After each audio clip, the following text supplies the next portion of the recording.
어느 목사님의 설교에서 읽은 이야기인데요. 결혼에 관한 재밌는 고백들입니다. 먼저 A씨의 말입니다. 나는 2번 결혼했는데 모두 다 불행했습니다. 첫 번째 아내는 제 곁을 떠나버렸고 둘째 아내는 아직 제 곁에 있습니다. 이 정도면 좀 웃음이 나와야 되는데, 네, 뭐 아는 분이 옆에 분 이렇게 설명해 주시면 됩니다. 자, B씨의 말입니다. 다른 사람이 당신의 아내를 훔쳐갈 경우 그냥 그 남자더러 당신의 아내와 계속 함께 살도록 내버려 두는 것보다 더 좋은 복수는 없습니다. C씨의 말입니다. 제 아내와 저는 꼭 20년 동안 행복했었지요. 그 행복한 20년이 지난 뒤 우리는 서로 만났습니다. 네, 결혼에 대한 어떤 자기들의 소감들을 이제 얘기한 건데요. 결혼이 불행했다고 지금 얘기하고 있는 거예요. 누가 말했는지 기억이 안 나지만 결혼이라는 건 석 달간 사랑하고 3년 동안 싸우고 30년 동안 참는 것이다 라는 말이 생각납니다. 부부관계도 그렇고요, 부모와 자식관계도 그렇고 형제 자매 또 이웃관계, 이 모든 것들이 사랑이 없고 이해가 없고 용서가 없고 인내가 없으면 연결되어질 수 없고 계속 이어갈 수 없는 거라는 거죠. 저는 오늘 본문을 통해서 오늘 이 시간에 나와 있는 여러분들이 맺고 있는 주변에 있는 모든 사람과의 그 관계가 다시금 좋게 되어지고 회복되어지기를 주님의 이름으로 축원합니다. 왜 뜬금없이 그런 얘기를 하는가? 오늘 요한 1장에서 있는 이야기들을 통해서 또는 요한 서신의 전체적인 이야기들을 통해서 오늘 그것에 대한 답을 듣도록 하겠습니다. 먼저 요한복음, 요한 1, 2, 3서, 요한계시록 저자가 누구일까요? 요한입니다. 요한이라고 다 이렇게 써 있잖아요. 요한복음, 요한 1, 2, 3서 다 요한이 들어갔죠. 요한계시록도 요한이 썼습니다.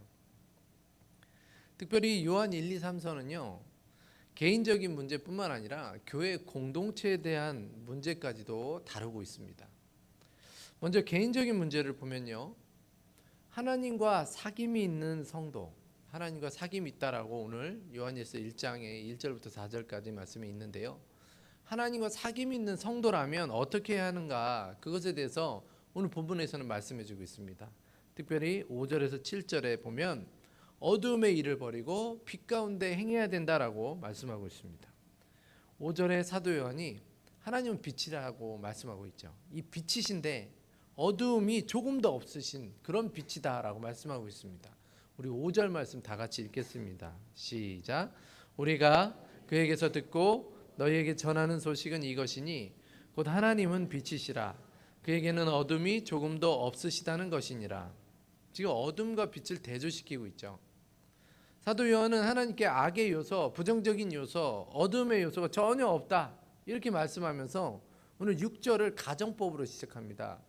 우리 6절 다 같이 한번 읽겠습니다. 시작. 만일 우리가 하나님과 사귐이 있다 하고 어둠에 행하면 거짓말을 하고 진리를 행하지 아니함이거니와.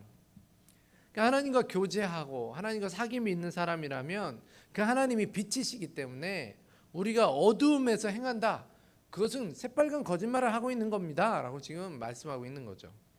그럼 왜 이런 말씀을 했는가?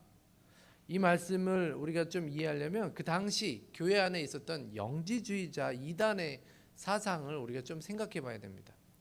그때 당시 초대교회, 지금 사도 요한이 말하고 있는 이 초대교회 안에 영지주의자들이 지금 들어왔어요. 근데 이 영지주의자들은 어떤 사람이냐면 하나님과의 영적인 교제를 강조했습니다. 그리고 영적인 지식을 통해 하나님과 하나 되면 우리는 구원받는다.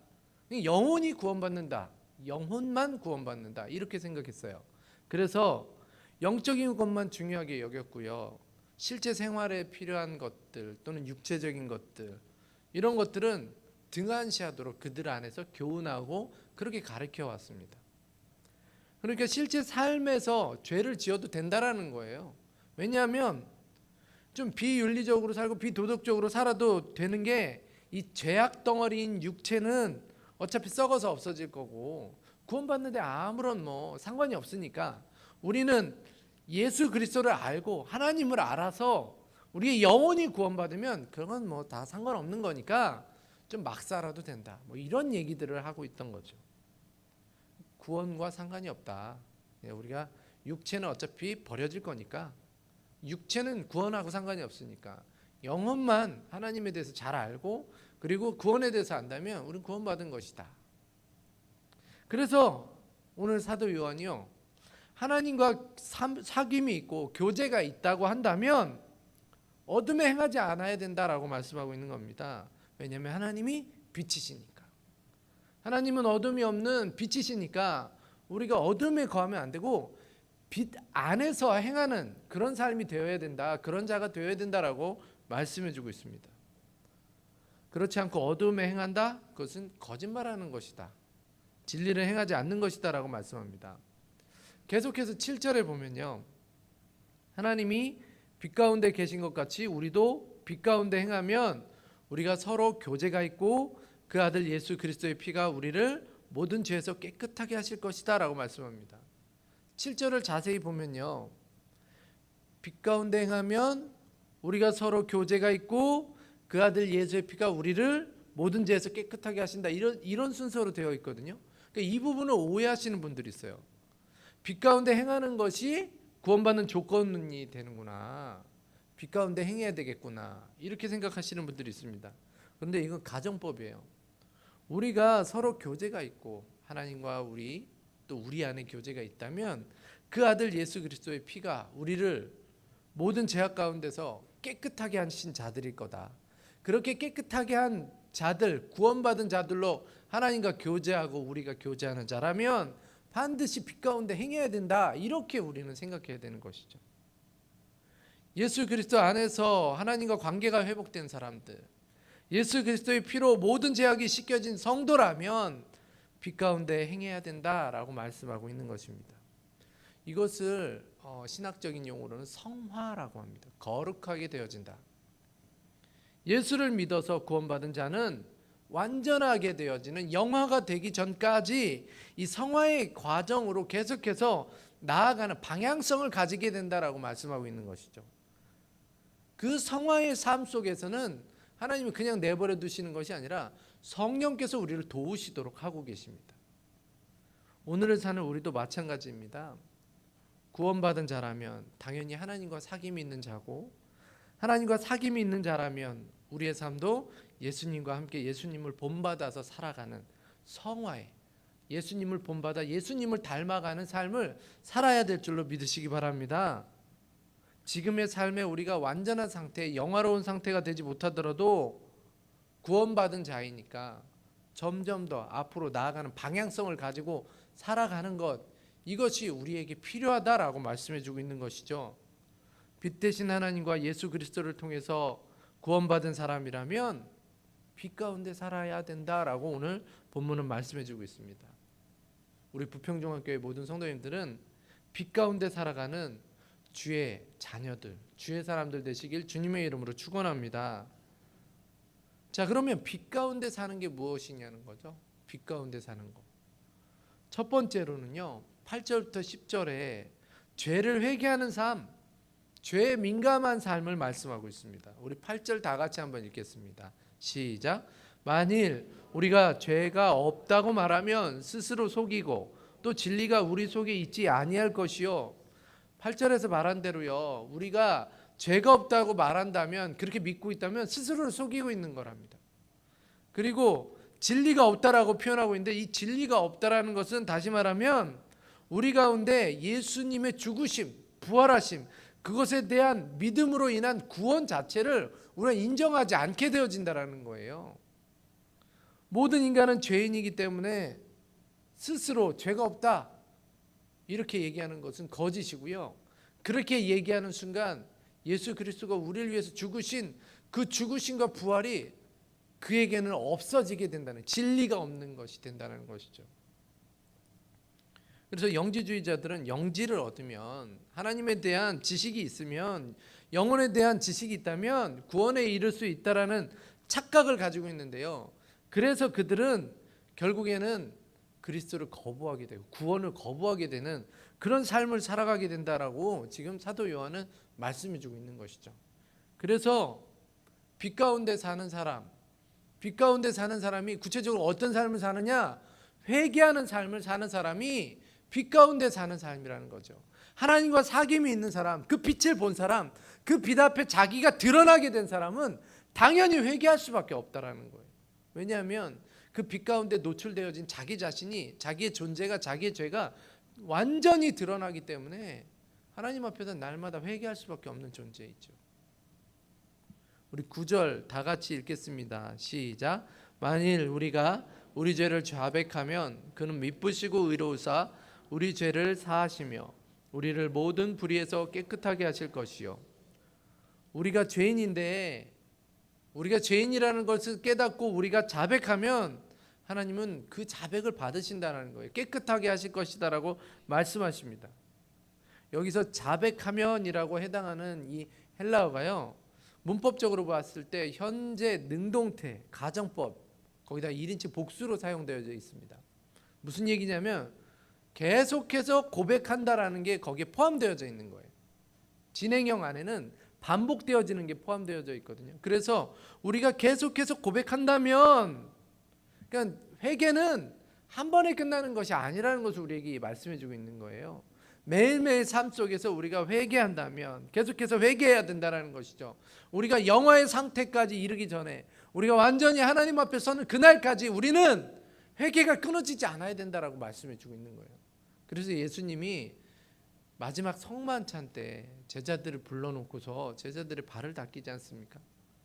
그 발을 닦이는 의미가 뭐냐면, 나처럼 이렇게 섬겨라라는 의미도 있지만 너희들이 온몸을 닦을 필요가 없다. 왜냐하면 내가 죽음으로 그 모든 죄가 해결되어지지만 매일 삶 속에서, 그리고 과거의 구습이 가지고 있는 그 오염 때문에, 죄가 우리 가운데 늘 있기 때문에 우리는 죄에서 벗어날 수 없는, 떠날 수 없는 존재이기 때문에 항상 회개가 필요하다라는 것을 가르쳐주기 위해서 성만찬 때 예수님이 수건을 옆에다가 두르시고 제자들의 발을 하나하나 씻어주신 거예요. 너희들은 회개해야 되는 존재야. 너희들은 회개해야 된다. 여러분, 우리가 하나님 앞에 회개한다면, 자백한다면 하나님은 신실하고 의로운 분이시기 때문에 우리 죄를 사해 주시는 줄 믿으시기 바랍니다. 그래서요, 우리가 정말 빛 가운데 사는 사람이라면 회개하는 삶을 살아야 된다는 거예요. 가끔 빛 가운데 산다고 하니까 아주 근사한 복을 받는 것, 껍데기가 막 화려한 것, 이런 것들이 빛 가운데 사는 삶의 모습일 거다라고 착각하시는 분들이 있어요.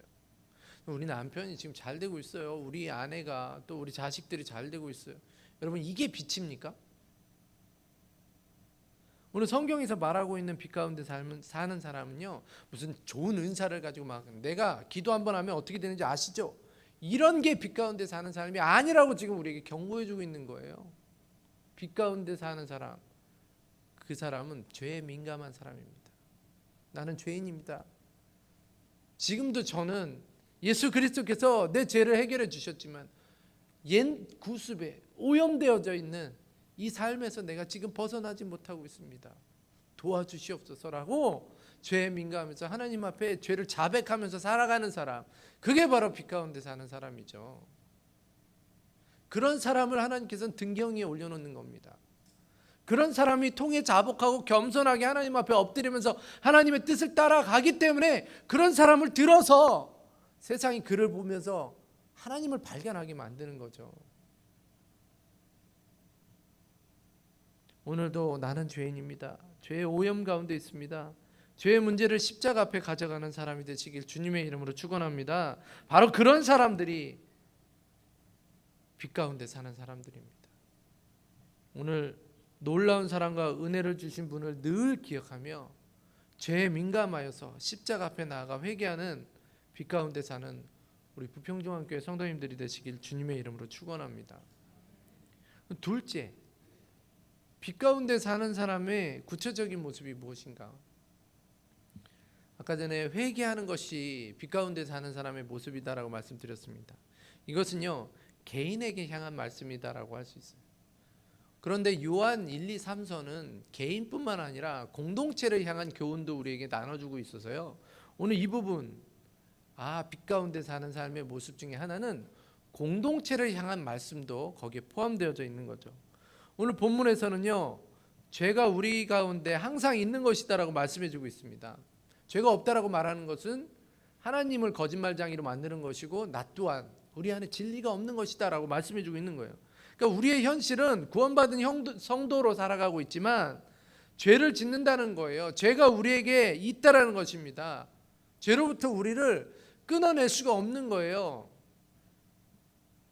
우리가 보통 개인적으로 자기 자신의 구원과 신앙의 문제를 점검할 때 보면 이 도덕적인 기준을 가지고 자신의 죄와 신앙을 점검합니다. 그런데 요한 1서에서는요, 그런 개인적인 윤리적인 도덕적인 차원에서의 죄를 뛰어넘어서 공동체 차원에서 어떻게 죄가 나타나고 있는가에 대해서도 말씀해 주고 있다는 것이죠. 그것을 무엇으로 알 수 있냐면 오늘 본문을 보면 사귐이라는 단어가 굉장히 많이 사용되어지고 있습니다. 공동체 차원의 말씀을 지금 우리에게 해주고 싶다라는 거예요. 또 7절에 보면 우리도 빛 가운데 행하면 우리가 서로 사귐이 있고 라고 말씀하시는 것을 통해서 지금 요한 1서가 우리에게 공동체에 대한 문제도 우리에게 보여주고 말씀해주고 있다는 것을 우리가 발견할 수 있는데요. 지금 요한 1서 1장 5절에서 10절에 이런 질문을 하고 있습니다. 구원받은 우리에게 죄가 있습니까? 네, 있습니다. 죄 문제는 늘 우리가 확인해야 될 문제입니다. 무엇으로 확인해야 하냐면 도덕성으로 확인하는 것이 아니라 하나님과의 관계로 확인해야 된다라고 지금 말씀해 주고 있는 거예요. 구원을 얻었다라는 거, 다시 말하면 하나님과의 관계가 회복되어졌다라는 게 구원을 받은 겁니다. 로마서 5장 1절 우리 다 같이 한번 읽도록 하겠습니다. 준비되어진 말씀, 우리 로마서 5장 1절 말씀 다 같이 읽겠습니다. 시작.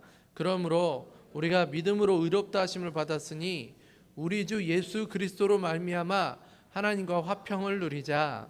하나님과의 평화, 화평, 그것이 구원인 거예요. 하나님과의 관계가 회복된 것을 구원이라고 하는 것입니다. 그러나 아직 우리는요, 하나님과의 관계가 회복되어졌고 하나님의 자녀, 거룩한 성도, 백성이라고 칭함을 얻었지만, 아까 전에도 말을 하고 있지만, 요한 1서 전체에서 말하고 있지만 우리 가운데 죄가 있다라는 거예요. 오염이 남아 있다라는 거예요. 죄로부터 완전히 해방되어져 있지 않다라는 것입니다. 그래서 아직도 옛 모습, 옛 자아, 죄의 영향력들이 우리를 영향력으로 우리에게 행사하고 있다는 것이죠. 그래서 성도는 어떤 사람이냐면요, 성도의 본질은 믿음에 있지 거룩하고 흠이 없는 완전함에 있지 않다라는 거예요. 성도는 완전을 바라보는, 완전을 향해 나아가는, 약속받은 것을 기억하고 약속받은 것을 향해 나아가는 믿음을 가진 존재가 성도입니다. 그러니까 믿음은 진행성이에요. 믿음은 저 사람 믿음이 좋아라고 해서 완전해, 그게 아니고요. 지금도 기복이 있고 쓰러질 수 있지만 나아가는 거죠. 약속을 기억하면서, 약속을 믿으면서 나아가는 존재들. 완전하지 않지만 다시금 일어나서 하나님의 그 명령을 붙잡고 나아가는 존재들, 그게 바로 믿음이고 그게 바로 오늘 성도들의 모습이라는 거죠. 그래서 우리에게는요, 겸손이 있어야 되는 거예요. 그런데 교회 안에 보면요, 옳은 것을 위해서 싸운다고 할 때가 굉장히 많이 있습니다. 어떻게 권사님이라는 분이 저러실 수 있지? 어떻게 장로님이라는 분이 저러실 수 있지? 그러니까 바로 잡아야 돼. 바로 그렇게 하면 안 됩니다라고 완전하게 그렇게 다시 한번 돌려드리고 바꿔야 돼 하면서 싸우게 되는 거죠.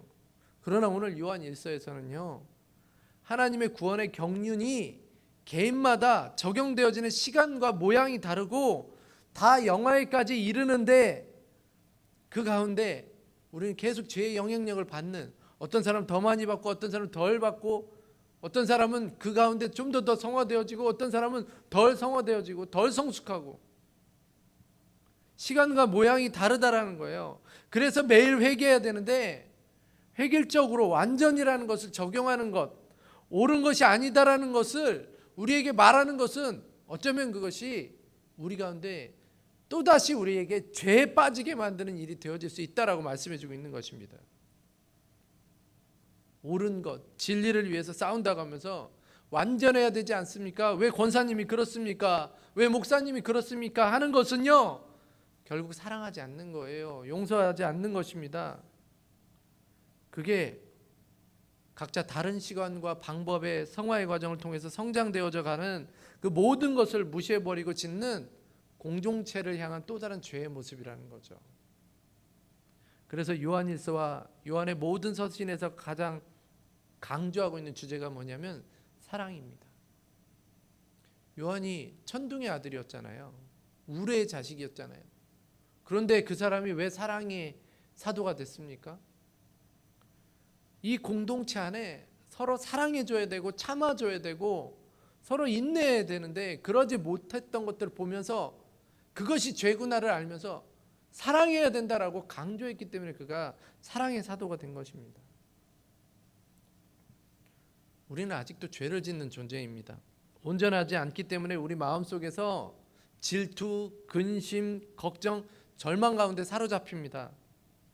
근데 우리 가운데 믿음이라는 것은요, 그런 것, 근심, 걱정, 갈등이 없는 상태가 우리의 믿음이 아니라 그런 상태 속에서도 약속을 받았기 때문에 현실은 그렇지 않아도 약속을 기다리면서 약속의 방향을 선택하며 나아가는 방향성, 그게 믿음이에요. 그래서 오늘 요한일서에서 우리 공동체에게 말하고 싶은 것은 우리가 그런 존재들이라는 거죠. 우리가 믿음의 존재들이고 방향성을 가지고 있는 존재들이기 때문에 완전이라는 거 가지고 우리를 재고 판단하고 평가해서 다른 사람을 정죄하는 게 아니고 그 사람을 기다려주고 용서해주고 참아주고 견뎌주는 것, 그것이 우리 공동체에 필요하다는 거예요. 그런데 그렇지 않은 것이 우리 가운데 죄라는 거죠. 사실 요한일서에는요, 독자들이 무슨 잘못을 하고 있는가 지적하고 있는 장면이 나오지 않습니다. 그때 당시 이 서신을 받는 사람들이 이런 잘못을 했습니다, 이런 일들에 대해서 얘기합니다라고 강조하고 있지 않아요. 그런데 오늘 우리 안에 죄가 있습니다. 그리고 그 구원의 경륜이 서로 다 다른데 그 불완전한 그런 존재들인데 우리가 겸손하지 않고 용서할 줄 모르고 결국 우리가 다투고 정의라는 이름으로 바르게 잡아야 된다는 이름으로 그렇게 하는 것이 죄가 된다라는 것을 지금 사도 요한은 우리에게 말씀해 주고 있는 것이죠. 죄는요, 그러니까 이웃과 화목하게 거부하는 거고요. 죄는 하나님이 빗대셔서 하나님이 통치하시고 그리고 사랑하라고 우리에게 말하고 있는데 그것을 거부하는 게 죄인 거죠. 하나님이 다 모두 용납하셨는데 모든 죄인들을 그리스도 안에서 다 부르셨고 다 품으셨는데 우리가 가지고 있는 기준으로 그 사람을 판단하고 평가하고 완전이라는 것으로 그 사람을 거부하는 것, 그게 바로 우리 공동체 안의 죄라는 거예요. 자꾸 꼴 보기 싫은 거, 진짜 용서하기 싫다, 진짜 기다리기 싫은 거, 나는 그 꼴 못 봐, 이 상태가 바로 공동체 안의 죄라는 거예요. 교회란 어떤 곳이어야 됩니까? 교회는요, 더 많이 용서해야 되는 곳입니다. 교회는 더 많이 기다려줘야 되는 곳입니다.